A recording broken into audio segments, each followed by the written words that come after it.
안녕하세요. 성광희 목사입니다. 자, 오늘도 만나서 반갑습니다. 자, 오늘은 요한복음 14장 3절 말씀을 가지고 저와 여러분들이 은혜를 나누고자 합니다. 자, 예수님께서 제자들에게 말씀하셨죠. 내가 너희를 위하여 거처를 준비하러 간다. 거처가 다 끝나면 다시 너희들을 데리러 온다라고 말씀하고 있습니다. 이것은 무엇을 의미해 주는 걸까요? 저와 여러분들도 예수 그리스도를 기다리고 있습니다.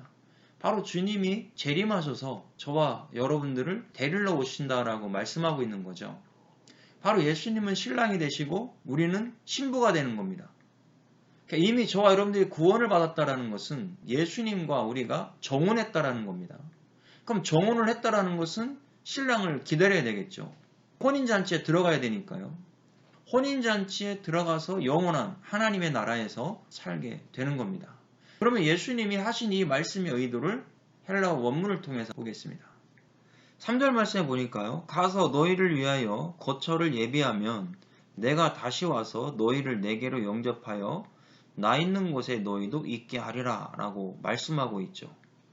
자, 여기서 보면 예비하면 그랬어요. 거처를 예비하면 헤토이마조라는 단어를 쓰고 있습니다.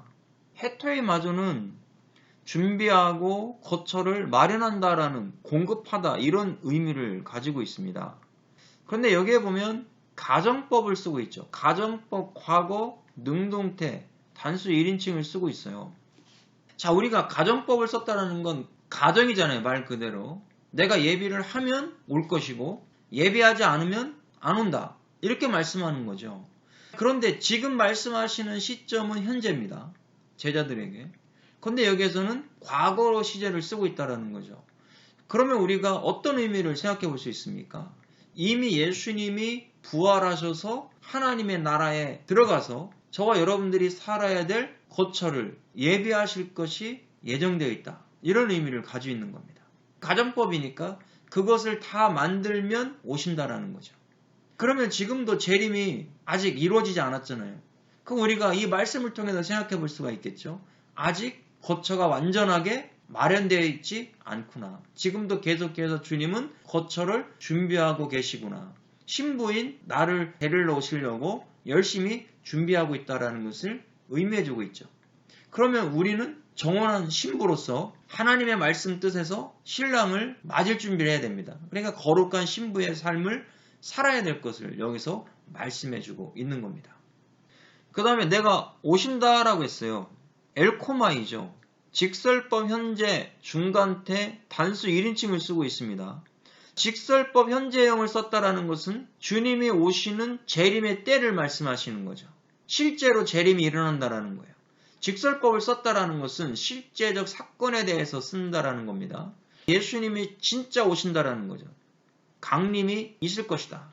그것을 믿는 자들에게 말씀해주고 있는 겁니다. 시제가 현재잖아요.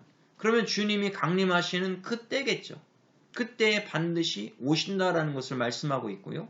자, 여기에서 중간태를 썼어요. 중간태는 내가 한 행위가 나에게 돌아온다고 했잖아요.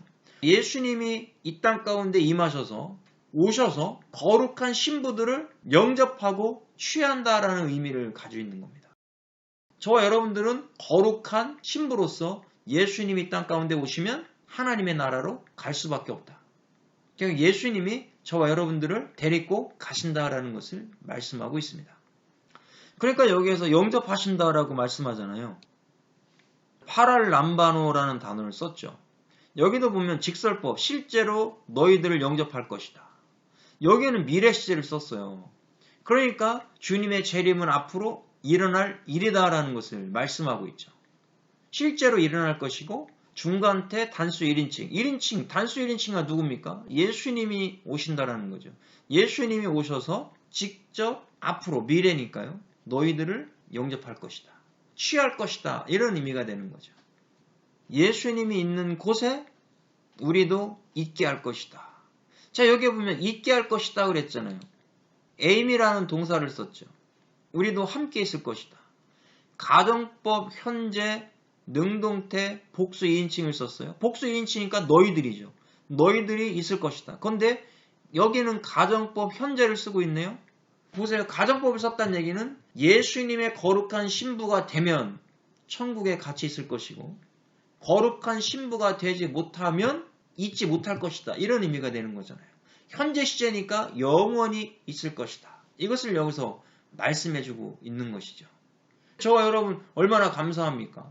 우리는 예수 그리스도를 믿음으로 구원받았고 선택받았습니다. 창세전에 선택받았습니다. 그러니까 우리가 주님과 함께 영원히 하나님 나라에 주님이 예배하신 처소에서 있게 된다라는 것을 말씀해주고 있는 겁니다. 자, 우리가 신약 히브리어를 통해서 한번 보겠습니다. 자, 여기도 보면 예비하면 그랬어요. 히필 사형 능동형을 썼어요. 하나님이, 그러니까 예수님이 직접 너희들을 위해서 만들고 세우겠다. 이런 의미죠. 공성 1인칭 단수니까 예수님이 직접 나를 위해서 만드시는 거예요. 거처를요. 그 장소죠. 마콤은 장소입니다. 그 다음에 다시 돌아오겠다 그랬어요. 내가 와서. 여기도 보면 칼 능동태형을 썼습니다. 아이는 미완료예요. 공성 1인칭 단수. 예수님이 다시 오신다. 그리고 미완료 시제를 썼다라는 것은 신약에서 미완료 시제를 썼다라는 것은 어떤 의미일까요? 이 히브리어로. 이것은요. 언제 오실지 모른다라는 것을 우리에게 강림의 긴박성을 의미해주고 있는 겁니다. 그러니까 미완료니까 언제 올지 모르니까 너희들 신부들은 준비하고 있어라. 그러나 준비하지 않은 사람들은 결국 신랑을 맞이할 수가 없겠죠. 미련한 다섯 처녀들은 신랑을 맞이하지 못했다라는 겁니다. 그러면 영접한다는 거 락하우티, 이건 락하우예요. 취하는 것이죠. 완전히 취하여 하나님의 나라에 있게 할 것이다 라고 신약 히브리어를 통해서 말씀하고 있습니다. 우리가 이 땅에서 내 마음대로 함부로 살아서는 안 되겠죠. 죄 지으면서 살면 안 되겠죠. 거룩한 성화의 삶을 사시면서 주님이 기뻐하시고 원하시는 예배를 드리면서 하나님 나라를 소망하시고 이 땅을 소망하는 게 아니죠. 하나님의 나라를 소망하시면서 주님이 이 땅 가운데 재림할 수 있기를 기도하는 저와 여러분의 삶이 될 수 있기를 주님의 이름으로 축복합니다. 수고하셨습니다.